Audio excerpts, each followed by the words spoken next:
This is Breachway, a deck building roguelike that has you traverse a dangerous sector of space with your own ship and crew. Take Slay the Spire, introduce it to faster than light, and this is the outcome. But it isn't just the same old in a new setting. This goes back to the basics and rethinks the formula. It's not a descendant of Slay the Spire, but a distant cousin. So, for fans of deck builders, roguelikes, card games, and everything in between, let's talk about why Breachway is a game you should have your eye on. Let's talk basics. The game is the creation of Edgeflow Studios, and it's published by Hooded Horse, who've been putting out some stellar titles recently. In Breachway, you're a little fish in a big pond, a small mercenary ship in a galaxy of powerful factions. You'll start a run by picking a spacecraft, and each come equipped with different hardpoints, weapons, shields, utility options, that sort of thing. These are what make up your starting deck.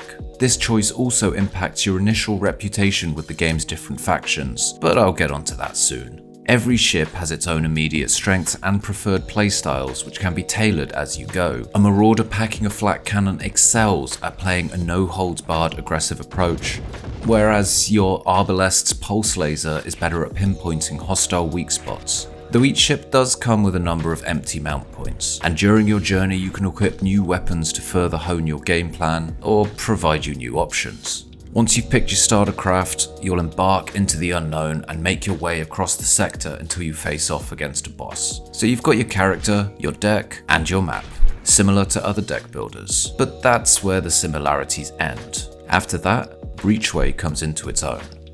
Combat is where the game really shines. First off, it simply looks great.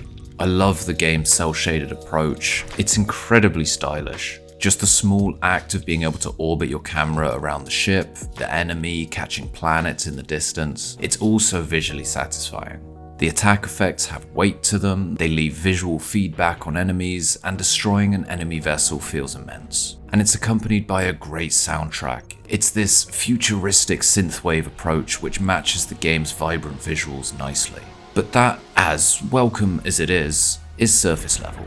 Mechanics are king in this type of game, and all that flash means nothing if it doesn't play right.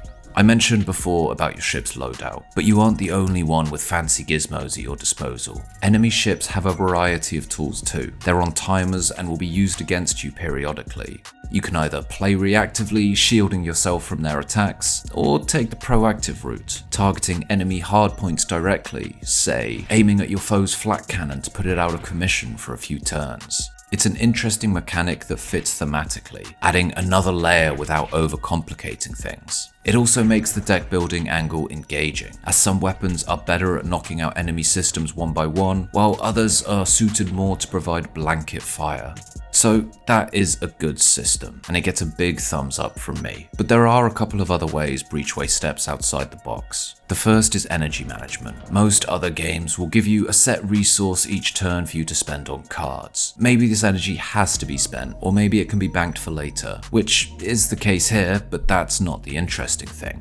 See, you have your energy, which you can accumulate throughout the fight, but it's not just a one-size-fits-all resource. Different cards require different energy types, and they all have a different purpose. Orange is ordnance, prioritized by weapons and whatnot. Green is just energy, used by your utility cards. Blue is mass, useful for shields.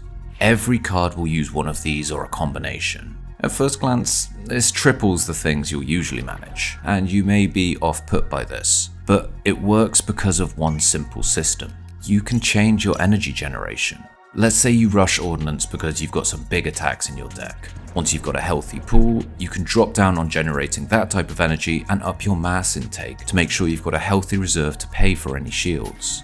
It's built around planning ahead, which works because your cards aren't discarded at the end of your turn. You can keep them and plan out some big moves combining several key pieces. Another key deviation is that used cards aren't cycled back into your deck. They have a cooldown, meaning if they're used, they're out of action for a few rounds. If you don't see yourself using a card in the next few turns, it's usually worth manually discarding it to free up space in your hand. Essentially, you're in control of your energy generation, your deck rotation, and your card draw. Every decision feels weightier, and you're thinking about every single action you take, rather than just throwing out cards because you can.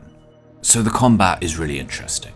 and I consider that to be the make or break with these types of games. But it has to go hand in hand with the deck building side. And once more, Breachway is taking an unorthodox approach. Again, back to hardpoints. What your ship is fitted with initially determines your starting deck. As you go, you'll get the option to grab new cards, but these are determined by which hardpoints you have.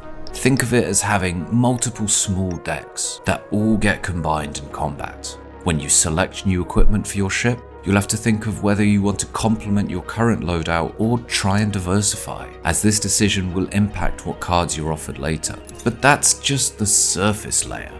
Beyond that, you can attach passive bonuses to the various parts of your ship. These would be like your relics in Slay the Spire terms, and each of them alters the way the attachment operates. Going one level further still, each hardpoint is operated by a crew member, and these give passive bonuses as well as activated abilities that can be used in combat.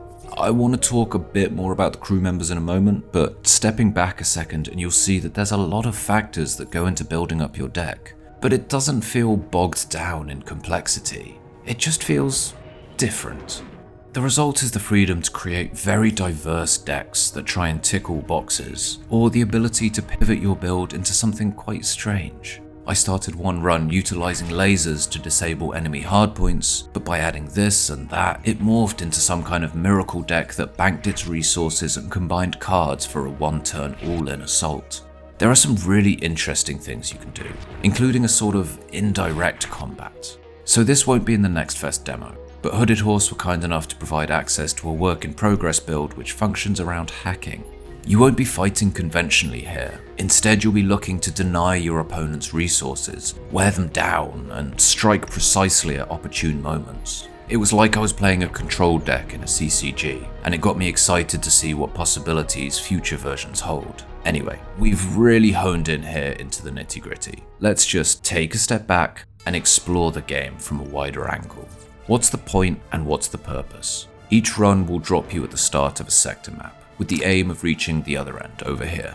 You'll probably notice that there's quite a lot of ways to reach that point, but the why and the how are up to you. Different parts of space act as areas of control for different factions. You'll have a base relationship with each of them influenced by what ship you pick, and some of your crew members might be better suited to dealing with one group over another, so this kind of shapes the route you take, but you can go off the beaten path. As you travel, you might encounter events, and your choice could sway a faction to your favor. Your faction standing means different things will happen in different places. If you pull in at your BFF space station, they'll roll out the red carpet and give you extra bonuses. Here and there, they might even provide you with combat support against a faction they dislike. This adds another level to your standard map design in Deckbuilder Roguelites, and I really liked it. There's even an element of optional exploration, with parts of the map off the standard route. Here you can take a few extra nodes or chart a shortcut across the sector if your fuel reserves can handle it. The choices you make might be swayed by faction standing, or because you'll get a nifty piece of tech for doing one thing or another, or you might simply choose one option because your crew wants you to. There's another angle that's welcome to see. Your crew members obviously have a mechanical function, but they also chime in here and there and add some weight to your decision making. It also looks like in the full release you'll be able to level them up and improve them, adding yet another layer. Honestly, the game does a hell of a lot right. I'm always a bit wary of going into a new deck builder because they each try to differentiate themselves by adding in extra mechanics, new keywords, and bloating the whole experience until they reach critical mass. They miss out on the core fundamentals. Slay the Spire was excellent because on its surface, it was simple and manageable. It had a whole lot going on under the hood, but it was just fundamentally satisfying to play. This, to me, achieves something similar. It strips back to the core and takes it in a different direction. Despite having a lot of moving parts, it was easy to get into and quick to engage. It's an interesting premise executed well, and I've very high hopes for the full release. And bear in mind, this is all taken from the demo version. As I said earlier, I got a sneak preview of a few extra mechanics, but 95% of everything I've covered is available for you to check out when the demo drops at Steam Next Fest. And I really do recommend you go try it out for yourself. It's a really satisfying experience, and a taste of what's to come when the game launches in early access at the end of March. With that, you've got meta progression between runs, as well as longer journeys into more perilous parts of space. Not to mention new ship mechanics and deck building opportunities to allow players to create some truly bizarre things. And I can't wait to see this reach early access. If the rest of the game can stand up to the impression I received from the demo, and if the developers continue to hone in and keep the mechanics feeling as tight and as impactful as they do, I reckon this can really stand firm within a very contested genre. Again, you don't have to take my word for it. Go and check out the demo. It struck a chord with me, but I'd love to hear what you think. And if you're keen to see more, be sure to hit that subscribe button, and we're definitely going to be covering more of this game when it approaches early access.